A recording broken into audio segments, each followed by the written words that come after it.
Ho firmato le deleghe e siamo pronti a lavorare, come promesso. Un altro aspetto che abbiamo ritenuto di fondamentale importanza, quello di essere attivi in tutti i settori subito. Ad una settimana dallo spoglio delle schede che l'hanno riconfermata sindaco di Cavallino Treporti per il terzo mandato consecutivo, Roberta Nesto ha già messo a punto la squadra che l'accompagnerà nell'amministrazione del comune nei prossimi 5 anni.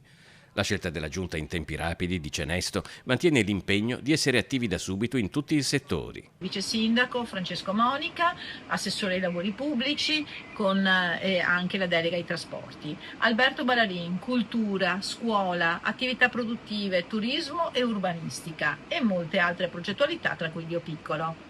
Per quanto riguarda il sociale, Giorgia Bortoluzzi continuerà il lavoro che ha fatto finora. Nuovi assessori: Rossana Grementieri, assessore al bilancio e ai tributi, Simone Travanna, la longevità attiva, del benessere della comunità, della famiglia. I consiglieri con delega, anche loro di fresca nomina, lavoreranno accanto agli assessori per ampliare l'efficacia dell'azione amministrativa, spiega Roberta Nesto, trattando puntualmente e quotidianamente i singoli settori assegnati. Luciano, sicurezza e decoro urbano, verde pubblico, Anna, delega all'agricoltura e alla pesca, oltre che ad altri progetti, Filippo per i progetti della scuola, Marco Angiolin sarà presidente di commissione, Luca Gobbo, dal punto di vista dello sport confidiamo di poter dare a lui, insieme all'ausilio alle politiche giovanili con l'assessore di riferimento, un importante ruolo. Silvia Deste, patentino d'ospitalità, Nicola Zanella per tutta una serie di progettualità sulla fauna selvatica.